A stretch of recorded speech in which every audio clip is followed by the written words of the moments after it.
You know what no one tells you about starting over? It's dead quiet. No applause, no congratulations, just silence. That's the sound of the starting line. The day you decide to change your life, the world doesn't cheer. It watches. It waits to see if you'll mean it this time. Most people never make it past that silence. They need noise. They need witnesses. They need someone to tell them, you can do it. But the truth? No one's coming. There's no rescue, no miracle, just you against you. The world doesn't owe you understanding. It doesn't owe you a round of applause. It owes you nothing. And that's not cruelty, that's clarity. It's 4:30 a.m. The room's cold. The floor bites your bare feet. You tie your shoes, and the laces feel heavier than your will. No one's watching. No one cares. That's the test. Can you move without an audience? Can you believe before the proof? For years, I trained alone. No camera, no coach, no noise, just breath and pain. Every rep felt like a question. Do you really want this? And somewhere between exhaustion and doubt, the answer stopped being words. It became motion. You see, I had been unfair to myself by expecting it to be easier. That moment changed everything. Because life was never against me.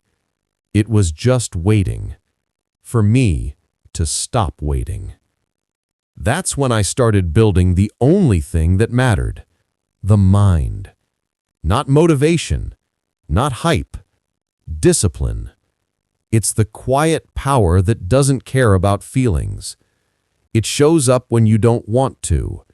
It works while you complain. And when everything falls apart, it keeps moving without asking for permission. You stare at your reflection, sweat dripping, breath shaking, and you whisper, "Not today." That's where 99% stop, but not you. You don't stop because no one clapped. You keep going because no one did. That silence everyone fears, that's where champions are born. It's where you meet the version of yourself that refuses to quit. No noise, no witnesses, just truth. When you learn to work in silence, you stop needing validation and start building proof. So if you're standing there now, at your own starting line, forgotten, unseen, unheard, good. That's where it begins. Because this journey isn't about applause. It's about awakening. One day, the world will see what you built in the dark. They'll call it strength. They'll call it talent. But you'll know the truth. It wasn't luck. It wasn't magic. It was silence and the decision to keep walking through it. Because when no one shows up for you, you find out who you really are. And that's where I started building the one thing no one could take from me. An indestructible mind. There's one person you can't lie to, the one staring back at you in the mirror. You can fake progress to everyone else, but not to that person, because the mirror remembers. Every excuse, every promise you broke, every day you said tomorrow, it sees it all. And the longer you avoid it, the louder that silence becomes. That's the monster, not the world, not the haters, not the pain, the reflection you keep running from. I used to look at that reflection and see potential. Then I realized potential means nothing if you never pay the price to turn it into power. So I stopped asking, why me? And started asking, what now? Because the man in the mirror doesn't care about your feelings. He cares about your follow-through. You want to change? Start by telling the truth, not to others, to yourself. Tell the truth about how lazy you've been, about how scared you are, about how much you hide behind comfort. That's the moment you stop negotiating with weakness. You can't build strength on top of lies. It's early morning again. Cold mirror, bare light. You catch your own eyes, and there's no escape. You can feel the hesitation. You can feel the guilt. But if you keep standing there long enough, you start to feel something else. Ownership. That's when the battle shifts. It's no longer about motivation. It's about confrontation. You don't fight the mirror. You fight the version of yourself that keeps saying, I can't. Every rep, every run, every choice is a negotiation between who you are and who you're becoming. You build what I call the mental toolbox, small weapons forged in discomfort. One for discipline, one for focus, one for resilience. Every time you keep a promise to yourself, you add another tool. And one day, when life tries to break you, you open that toolbox and realize you've already built the cure. That's what growth feels like. Not applause, not comfort, pressure. The mirror never lies, but it doesn't judge either. It's not your enemy, it's your teacher. You want to know why most people stay the same? Because they only look at their reflection when they're winning. But the real work happens when you face it while you're losing, when your body's sore, your confidence is gone, and you still say, we're not done yet. That's self-respect, earned, not gifted. Some mornings I'd still hear that voice whisper, you're not enough. But now I smile, because that voice doesn't scare me anymore. It reminds me that the fight is still alive. It reminds me that I'm still in the game. If you can stare into that mirror and not look away, you've already won half the war. Because the monster isn't there to break you. It's there to build you. It shows you everything you're pretending not to see and gives you the chance to fix it. So look again. Look longer. Look until the reflection stops being your enemy and becomes your blueprint. Because the man in the mirror won't lie to you if you dare to look him in the eye. And once you do, you'll never see him the same again. You ever notice how the hardest part isn't starting? It's staying? Everyone's fired up on day one, but when the excitement fades, when it's cold, quiet, and nobody's watching, that's when most people disappear. That's when the long nights begin. It's 2:47 a.m. The street outside is silent. Your phone's dark. No messages, no distractions. Just you and the promise you made to yourself. You lace up your shoes and the floor feels colder than the air. The mind starts whispering, "Why are you doing this?" That's the voice of comfort trying to drag you back to sleep. This is the part nobody shows. The empty room, the tired eyes, the repetition that feels endless. You'll question your purpose 1,000 times before sunrise. And yet, somehow, you move. Not fast, not loud, just forward. That's discipline, not the loud kind, the silent kind. Discipline is the bridge between who you are and who you said you'd be. Motivation burns out. Discipline rebuilds itself every morning, even when you don't want to. You can't fake that kind of strength. You have to live it. It's the 4th night in a row. Your hands ache. Your back screams. You stare at the clock. 2 hours left until dawn. Most people would stop here, but you've learned something they haven't. Comfort doesn't build character. Repetition does. Every lonely night you endure, you earn another layer of armor. You start to realize the pain doesn't go away. You just get used to carrying it. And somewhere along the line, the suffering starts to feel sacred. Not punishment, but proof. Proof that you can't be broken the same way twice. You become addicted to the quiet, the way your breath echoes through the stillness, the way progress hides inside the smallest moments. One more rep, one more lap, one more second. Each one seems meaningless until the day they all add up and everyone calls it overnight success.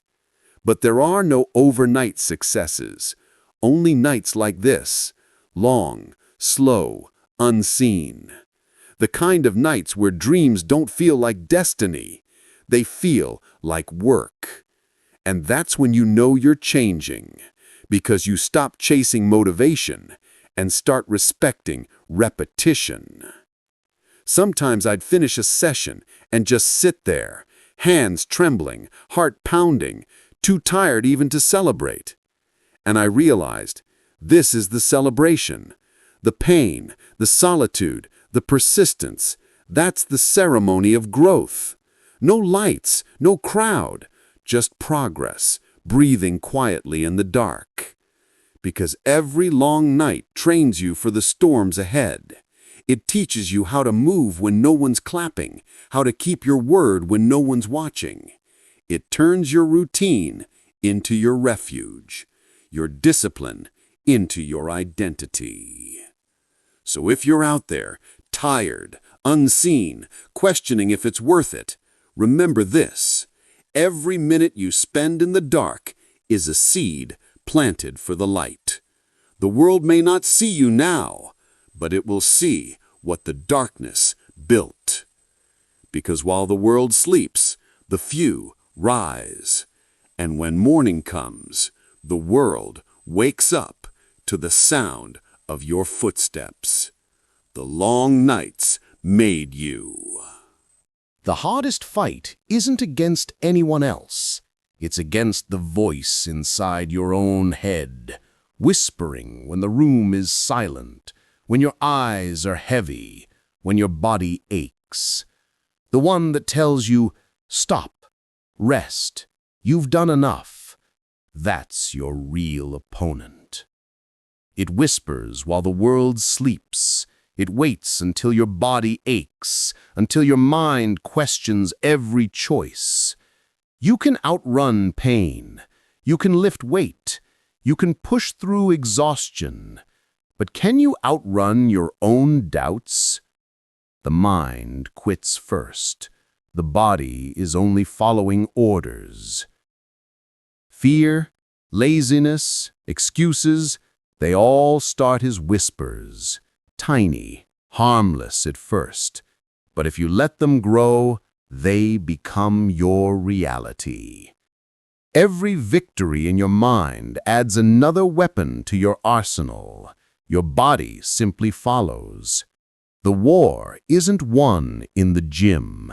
It's fought in the brain. It's exhausting. It's lonely. It's relentless. The mind will trick you. It will replay old failures, old excuses, old fears.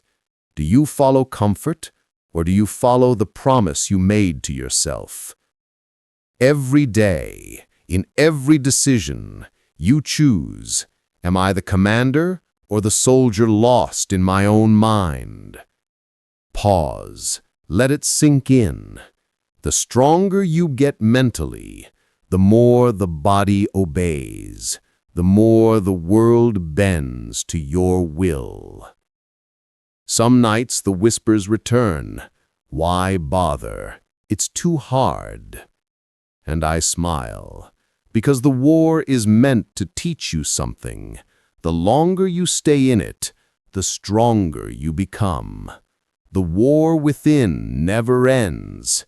Even after decades, the whispers test you again and again. But now, I answer differently. I don't run. I fight. I fight smarter. And when the whispers come, you don't flinch. You rise. You dominate. You stay hard. Pain doesn't announce itself. It creeps in, mile by mile, rep by rep, and the second you feel it, the real work begins. Most people turn away at the first burn, when the skin stings, when the lungs scream, when the knees shake. Your heartbeat pounds louder than the world outside. But here's the truth. Pain isn't a measure of your body. It's a test of your will, of your discipline, of how far you'll go when everything inside screams, stop.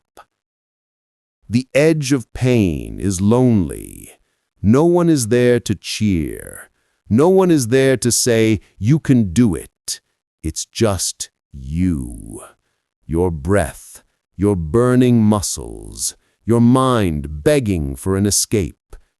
And then, in that silence, you discover something terrifying and beautiful. You're capable of far more than you thought. The edge keeps moving. Every time you think you've reached it, it pushes further. Every time you say, I've gone as far as I can, the edge whispers, not yet. You have to meet it. Not with fear, not with hesitation, with full acceptance, with intent. There's a moment, mile 15, rep 100, hour 12, when the mind starts to break before your body does. Every bone, every fiber, every cell screams, stop. And yet you keep moving, one breath at a time. That's where strength is born, where champions rise, where you find out who you really are. Pain teaches clarity. It strips life down to what matters, your choices, your effort, your willingness to endure. It's beautiful in a brutal way, because suffering respects only those who stare it down. What once broke you becomes proof. You are stronger than the world's expectations, stronger than your excuses, stronger than yesterday. So, when the world says, you've done enough, you smile, you lean into the edge, you endure, you rise, and you stay hard. No one sees the hours before dawn. No one watches when the world sleeps. No one notices the miles run alone. The reps that make your hands bleed. The cold water you dive into because the day demands it.